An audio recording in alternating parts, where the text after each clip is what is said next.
Well, hello everyone and welcome to the MLOG podcast.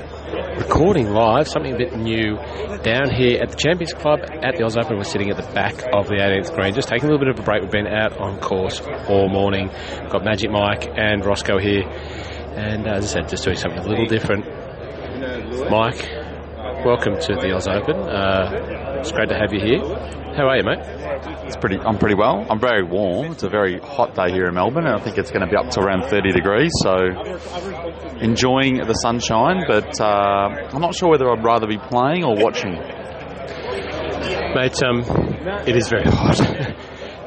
And for those that know the stick with my summer of golf, it involves no shorts. And I'm out here with no shorts and actually black jeans, and it's probably one of the top three silliest things I've ever done in my life, but nonetheless, it's been dulled by the joy of being out here on course. Now, we've just seen Herbie, obviously one of the favourites of the podcast. We went out to 16, we caught up with him, caught up with Jamie, bumped into Dom. It was looking good, and it's not now looking bad, but we watched him tee off on 17, and what happened? Yeah, he teed up on 17. It was a hole where he had the options between hitting the driver and hitting the iron. He took the iron for a bit of safety, it looked like, and then I think he got one into play, but I think it might have ended up in a bit of the wasteland area there. And so from the wasteland, it looked like it went a little bit pear-shaped, and then he ended up with the triple, which was not ideal. But by the time we'd come around from 17, we got into this corporate facility, which... thanks to Dylan Buckley for the tickets, getting us in here. I really do appreciate it. It's just giving us the opportunity to sit down, regroup, and record this. What did we watch then from the great man? We watched him hit a perfect drive down the left side of 18, and then hit an absolutely pure iron in. And as a lot of you have ever played the sandbelt know, you need to land it a little bit shorter where you want it to finish up, and just let it roll back to the flag. And the green here at 18 slopes away from you, so he landed it exactly where he wanted it to. Rolled up to, 5 feet? Yeah. 5 feet for eagle. And how did he go? Mate, in typical Herbie style, we know what he's like with that tailor-made spider in his hand. He just rolled it in. He still obviously was not that happy after letting a couple go on 17, but it was great to see an eagle roll in.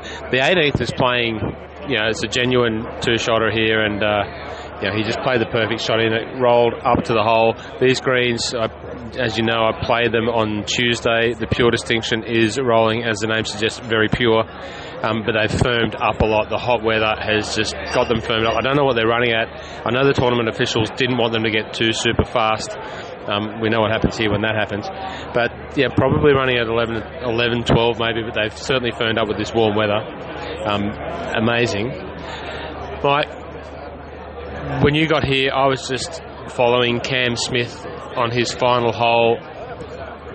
There must have been a lot of people following Cam Smith. Clearly he's not going to make it past the 54-hole cut, which is, for those of you that know, obviously tournament golf, you expect a cut yesterday, and for the people playing today, well, with the men and the women playing here, which has been, we talked about it this week on the podcast, it is an overall a positive for the game of golf here. The women are playing really well. We've got some of the best women golfers here. So there's a cut tonight. Cam Smith won't make it. But we caught up at his post-round press interview, which is a great experience. He signed autographs for about 25-30 minutes to all the kids that were there. It was great. Mike lined up like one of the big kids. I was going to say, and the kids and Mike got an autograph. We're still going to give away the hat, so we'll get to that maybe in next week's episode. Giving away the hat. Yeah, definitely. But it was just great to watch Cam Smith and see a plethora of people out there cheering him on. They love him. They just absolutely love him. It was the Pied Piper. Like, as soon as I walked in, I was coming up the road. I was a little bit late in this morning, and he obviously started at 7 a.m. And we're looking through the fence line. You could clearly see that he was coming up the 10th or the 9th hole because there were people everywhere, absolutely everywhere. And after the press conference, he was probably a little bit flat. He came back to win both, and he's not going to do that. But he looked like he's had an unbelievable season, and he looked like he was happy for it to be over and just get out on the boat. It was very interesting sitting around with, there was a handful of well-known golf journos there with the, iPhones in his face at that press conference. Myself had the DJI camera up recording it. And someone asked him, and I don't know who it was a lady journalist, had he treated himself with anything nice? Yeah. Obviously trying to draw something out of, without saying you've been paid a lot of money this year, but have you treated yourself any nice? And how did he bat it back? He basically just said, look, he's got a new boat, and I don't know whether she was across the fact that he loves his fishing, but she asked if it was anything fancy, I think something along those lines. And he just says, it's a fishing boat, mate. Yeah, it can't be that fancy. Can't be that fancy, it's just a fishing boat. And, that's what we love about Cam. We've talked about it this year, ad nauseum about, the whole live thing and all of that, and he just pretty much wants to go off now and do some fishing, right? That's it. He said he's looking forward to getting some fishing, a little bit of time off. Really looking forward to getting back to the sandbelt and playing more golf. And he said, look, even if it's not in tournaments, just enjoying it with his mates. It's something that he doesn't get to do, and he'd love to do more of it. Now, Mike, let's talk about what the hell two bloody MLOG podcast guys are sitting down here with, the front of a corporate suite with media passes around their neck, having a couple of pies.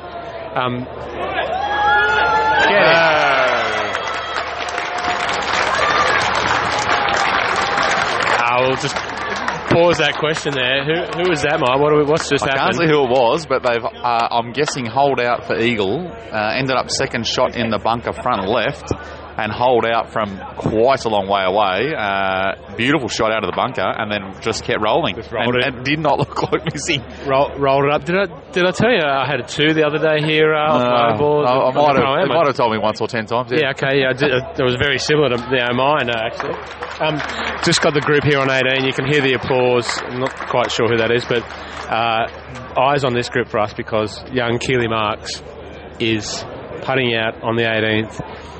Amateur golfer, just finished her VCE, is a month or so away from going to be a cyclonita at the University of Iowa. Made the cut in amongst some of the best women golfers in the world, and is out there playing. Unbelievable! It's just unbelievable. I'm going to say that was Rachel Lee as well that holed out there from New South Wales. She's Keely's about to putt. I'm not sure if she's there for 2 or 3. It's away. It's rolling. It's probably going to be a little short. It's still tracking. Wow. This is fun, this live call. Sit all day, yeah. We could do this. If anyone could see what we were looking at, it'd be even better. Mike might have to get Mike might have to have a prony. There are some pronies here. We haven't had any yet, but of course, if I was going to have anything, it'd be a 0. Keely about to putt out. Anyway, Mike, back to what the hell are we doing here? Well, we're enjoying. I think it's a back to the future. It's literally, it feels like we've gone back to a good place where golf's back again, and tournament golf's back in Melbourne, and there's people everywhere, and we're not locked inside our house, and it feels great. It does feel great, and there is a lot of people here. There are genuinely a lot of people. Oh, there's the food's coming. No, we might get something in a minute, thank you. Thank you. It's unlike me to pass up a chicken skewer at a corporate event, but I've just passed up the chicken skewer. It looks a bit spicy, but no, it's not too bad. The people are back. It's great.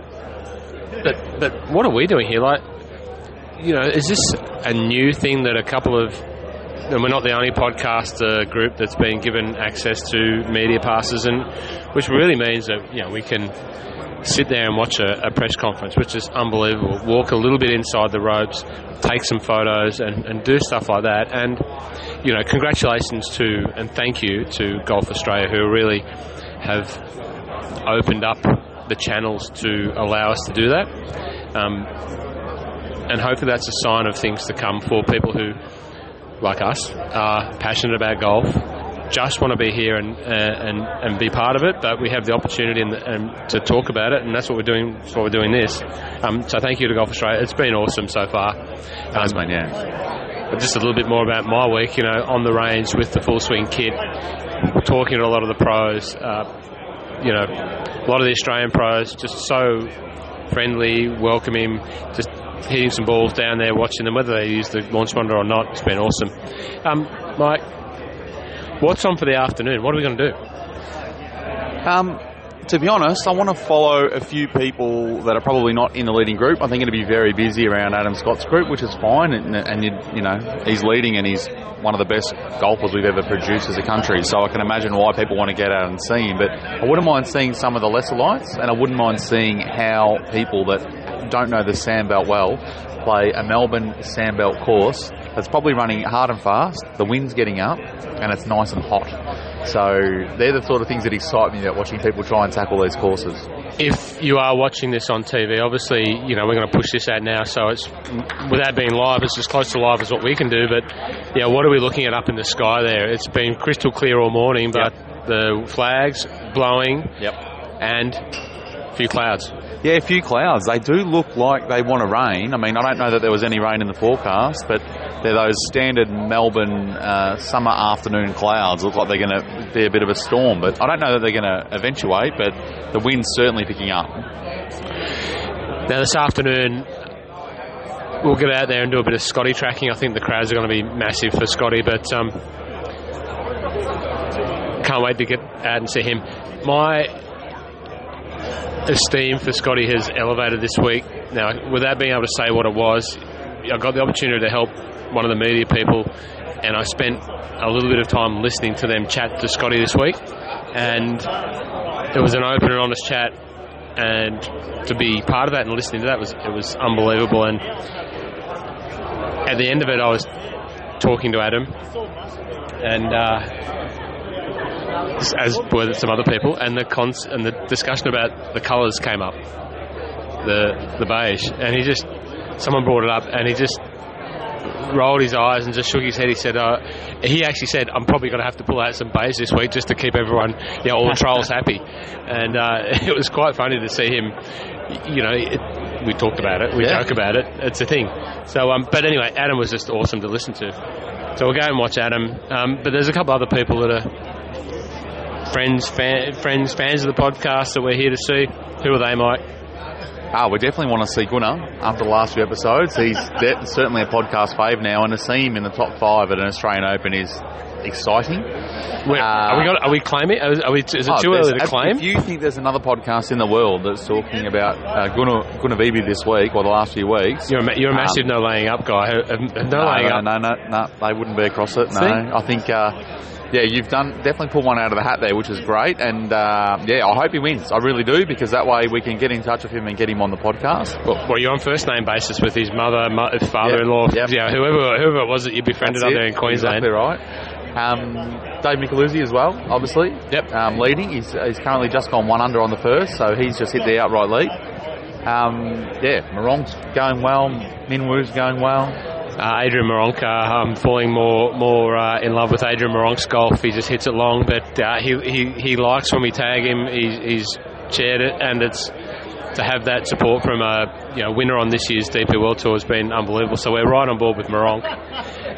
Funny story about Micheluzzi in a second. I'll come back to that. Steph Nah, friend of the podcast, made the cut, so we'll go out and see Steph. Her partner Sam, who works with the PGA Tour, is out here on her bag. Back to Mika. So, you know that Mika is a member of PK, and we see him down there all the time. I don't know Mika that well, say good day, and that's about it. Mika, I think it was after the first round, went back to PK, must have been hitting some pills, just got out of here after his exhaust dropped off. If you follow Mika's stuff, his exhaust dropped off and he had to leave it by the side of the driveway here at Vic on his Commodore. Hopefully he can win some money this week and maybe upgrade the Commodore. But he raced back to PK just to unwind and get away from it. And one of the members came into the pro shop and the golf was on, and they've rocked back to the boys in the pro shop and said, who's leading the golf? And Mika was in the pro shop, and they both just looked at him and said, that bloke there. And so Mika was in the pro shop when this was happening. So it was I wasn't there, but it was quite funny. I was caught up with the pro shop boys yesterday, and they just had a laugh about it. So we'll go and see Mika and just get out there and try and get some photos, and we might do another little live cross if anyone listens to it. Who knows? There'll definitely be 3 or 4 people listening to it. We've got Rocket's mum, my dad. Listening. My mum's listening. My mum's watched. If there's one very good indicator of how Cam Smith has increased the visibility of golf in this country, I'm getting text messages from my mum on a Thursday afternoon saying I'm not happy with this week's golf coverage versus last week's. And I said, welcome to golf. You're a true golf fan now if you're not happy with the coverage. What's your mum's name? Peter. Peter. Yeah. Peter, you're going to be sad tomorrow when you turn on the golf and, Cam's not going to be there. But there's actually one of the other people that we need to follow, a massive fan of the podcast, played with him in the Pro-Am. Did I mention I played in the Pro-Am? I know Scott Carter played in the Pro-Am. I thought you might have played. Yeah. I think you won I was there. Long driver game. Oh, did you? Oh, yeah, I did. So I did. Thanks for asking. And Scott, mind you, I have to have a shout out to Scott's wheels. Those Jordan 1 high-top golf shoes, they're the shoes. If there's one missing from my cupboard, they're it. I just bought a new set of the purple ones this morning, but Jordan 1 low tops. But yeah, those high top Jordan Chicagos, they're exceptional to Scotland. They drew some attention, definitely. Even from our playing partner, David Howe, two-time Ryder Cupper, 7 or 8 times winning on tour, has won in Australia, won on Europe, and a wonderful fella. Chairman of the DP World Tour Commission, or something high up like that. Just a great experience. But we play with Mike Brown, so we're going to go out and follow Mike Brown. Yeah, he's like 1 or 2 off the lead in the all abilities. I think he was at last I checked, he was sitting at 3rd, but he's only 2 off the lead. He's only about through 2 holes today. So the all abilities players and the best in the world are here. So if you've seen that, you saw the DP World Tour final. You saw Brendan Lawler pick up his trophy for there. Well, Brendan Lawler's here. Mike Brown's here. There's a few Australian guys here. Mike Rolls, who most Australians know, he's actually just over there on the green as we look. Funnily enough, Mike's chippy up there. So we'll go out and support Mike Brown. Our good friend of the podcast, Paul McLean, is on the bag. So we'll go out and support both Mike and Paulie, and just we might just get underway. What do you reckon? Yep, let's do it. Mike, mate, thanks for joining us and trying something new. We actually don't know if this is how it's going to sound, but we'll push it out, and if it sounds great, good. If it sounds rubbish, sorry. But, we're just down here trying to do our thing and have some fun. We'll see you next time. We might do another. Do you think we might have another end of day cross? Yeah, maybe we'll have another one, a little debrief. You can sing Rocket's theme song, and it'll be great. It'd be nice to be able to get the Rocket on the phone, but I don't think we can. The technology we've got here is good, but not that good. Thanks for listening. We'll see you back with you soon.